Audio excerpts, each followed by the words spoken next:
Hi there Striker, here is the second part of the mysterious disappearance of DYALOV Pass. Evidence contradicting the avalanche theory includes, the location of the incident did not have any obvious signs of an avalanche having taken place. An avalanche would have left certain patterns and debris distributed over a wide area. The bodies found within a month of the event were covered with a very shallow layer of snow and, had there been an avalanche of sufficient strength to sweep away the second party, these bodies would have been swept away as well. This would have caused more serious and different injuries in the process and would have damaged the tree line. Over 100 expeditions to the region had been held since the incident, and none of them ever reported conditions that might create an avalanche. A study of the area using up-to-date terrain-related physics revealed that the location was entirely unlikely for such an avalanche to have occurred. The dangerous conditions found in another nearby area, which had significantly steeper slopes and cornices, were observed in April and May when the snowfalls of winter were melting.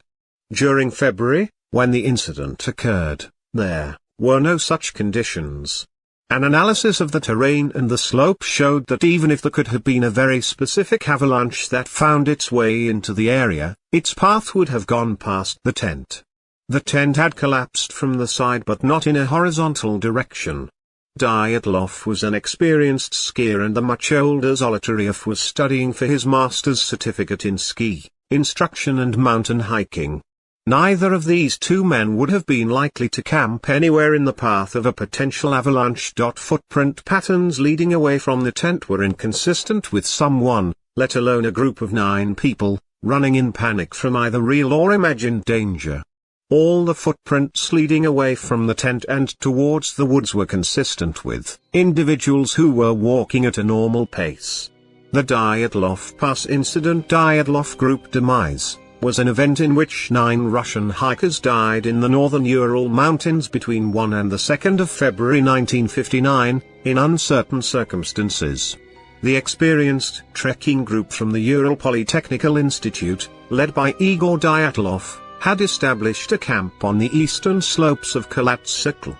During their night, something caused them to cut their way out of their tent and flee the campsite while inadequately dressed for the heavy snowfall and sub-zero temperatures. Home tourists diary autopsy search party tent and footprints theories DYALOV Pass incident. You might notice that our version of events is slightly different from that stated on other sites. The explanation is simple. While we did serious in-depth research on the subject, many other sites, even our beloved Wikipedia, bases their information on fictitious Russian journal articles that often twisting the truth, made up scandalous facts and simply lied. The truth, however, sometimes might be stranger than fiction. DYALOV Pass incident is one of these instances. In end of the article we will mention several commonly held beliefs and facts that are wrong. We gathered an extensive amount of information on the DYALOV Pass incident, including the official documents, diaries, oral testimonies and other information. Currently, we are working on translating the documents of the official investigation. We don't offer answers, but we are working on providing you with the full documentation on the case. If you have any question or want clarification, feel free to leave your comment below. DYALOV Pass incident is a dramatic and mysterious true story that unfolded in Sverdlovsk Oblast of USSR in 1959. It occurred on the eastern slopes of Kalatsikl Mountain, literally Mountain of the Dead or Dead Mountain in native Mansi language, in the Ural Mountains. The circumstances that surround it are so bizarre and strange that, to this day, they escape explanation. It could be dismissed as a hoax, but real documents, photo, archives, autopsy and other official documents prove that the story of DYALOV Pass incident is quite real. DYALOV Pass incident and Kalatsikl Mount Kalatsikl. DYALOV Pass is located on the side of the mountain, gets its name from the local language of the Mansi tribe of the Siberian natives. Literally, it means the mountain of the dead, so it gained negative notoriety long before the DYALOV Pass incident. According to the legend, 9 Mansi hunters stayed here overnight during their hunting trip. The next morning all 9 were found dead by their friends. None of them showed any signs of violent death. Hence, the mountain and nearby DYALOV Pass became regarded as haunted, but it was never considered sacred. Local native tribes avoided the peak and never ventured here. Mansi as well as most other tribes were never actually conquered by the European settlers. Instead they coexisted for centuries with little contact on vast stretches of land. Igor Dyatlov was particularly fascinated by these people and even made up his own Mansi Russian dictionary that he took on his last trip.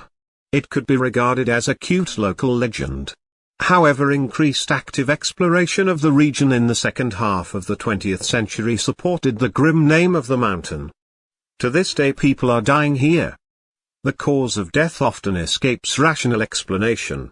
Mysterious number 9 seems to play a weird role in the demise of many tourists, geologists and all those who dared to visit this place. Schematic map of the DYALOV Pass incident timeline 1959 Jan 23. The group, 10, takes train number 43 from Sverdlovsk to the city of Sarov.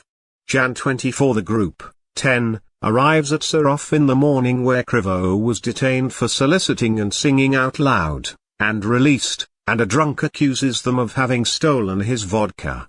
Jan 25. The group, 10, arrives by train in Avdel and takes their bus to Vzay. Jan 26. A truck takes the group to a logging community called 41st Settlement, aka 41st District Talkwater. Jan 27. The group hires a sled for 24 kilometers to North 2 mining settlement, abandoned. Jan 28. Yuri Yudin goes back with the sled due to poor health, sciatica. The group now consists of 9 members. They spend the night on the banks of Lozva River. Jan 29. The group on skis makes their way from Lozva to Ospia River where they spend the night. Jan 30. The group pitches their tent on the banks of Ospia River. Jan 31. The group spends the night on the banks of Ospia River and leaves provisions on a raised platform, Labats, to lighten their backpacks for the ascent. February 1. The group starts late, goes 500 meters off their planned route and pitch their tent on the north slope of Kalatsikl. What is nowadays called DYALOV Pass is not where they went but where they intended to go. February 2. All members of DYALOV group die.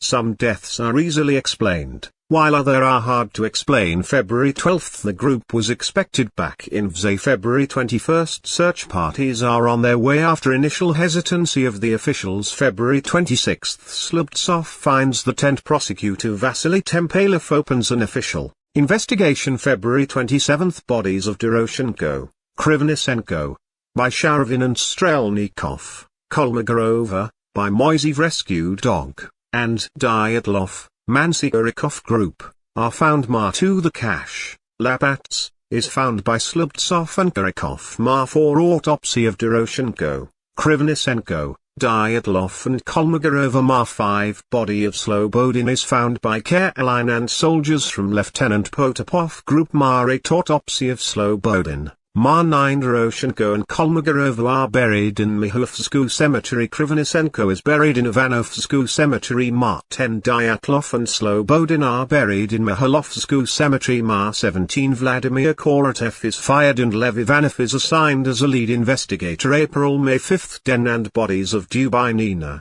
Kolvatov, Thybuk Sprignol and Zolotaryov are found by Askinadze. May 9. Autopsy of Dubinina, Kolvatov and Thybuk Sprignol and Zolotaryov. May 12. Dubinina, Kolvatov and Thybuk Sprignol are buried in Mikhailovsku Cemetery. Zolotaryov is buried in Ivanovsku Cemetery. May 27. Radiation analysis report on clothes and tissues of Dubinina, Kolvatov, Thybuk Sprignol and Zolotaryov. May 28. Case is closed. May 29. Levashev is invited for a follow-up on a report on radiation. Possible involvement of the KGB closes official investigation and opens up a secret KGB investigation. No physical proof of the latter, however. But it is theoretically possible, given that it is their sphere of expertise. The story of Dyatlov Pass incident starts on January 1959 in Sverdlovsk. It is currently known as Yekaterinburg, in Sverdlovsk Oblast, still known as Sverdlovsk Oblast, of Russia. Several students from Ural Polytechnic Institute, currently known as Ural State Technical Institute, intended to climb Mount Otorten, in the Ural Mountains, a geographic border between Europe and Asia. Several Russian journalists claimed that in Mansi language, the name Otorten can be translated as "don't go there." However, this is a myth. Name Otorten comes from a Mansi word Tartan Sikl, and it means Goose Mountain, as it was believed that after a great floor only one goose survived on top of the mountain. Mansi didn't regard this peak as haunted, but open slopes of its peak made ascension quite difficult and unpleasant. At the time of the DYALOV Pass incident, this path was classified as Category 3 route and regarded as the hardest of its class. It should be noted here that neither Otorten nor Kalatsikl were held as religiously significant. They were forbidden as they were dangerous to people, not sacred. Sacred lands were visited by the Mansi people, forbidden lands were avoided. Several false theories have emerged about religious significance of this place to the native Siberians, but these are mostly Russian yellow press trying to make a buck. They have no credibility. In fact, most of false facts and legends were invented in the 90s by the journalists from Russia, so this is no exception. The whole ski track was about 350 kilometers in length and was carried out to commemorate 21st Congress of the Communist Party of the Soviet Union. It was a common practice to dedicate trips in honor of the party, cause most of gear was provided by the university and they used any opportunity to boast achievements of the Communist Party. However, none of the members of the DYALOV group were actually members of the Communist Party. The group headed by Igor Dyalov initially consisted of 10 people. However, one of them, Yuri Yudin, got sick, so he was forced to cancel his trip prematurely at 2nd Severny, northern village. Yuri returned home. Thus only 9 people started the ascent to the mountain Kalatsikl through an aimless pass that later will become known as a DYALOV Pass. No one saw them alive after this. Toward the end of the same February, the group failed to communicate. Officials were initially hesitant to start a search and rescue operation. They even lied that there was a contact with the DYALOV group and they were simply delayed by the natural elements.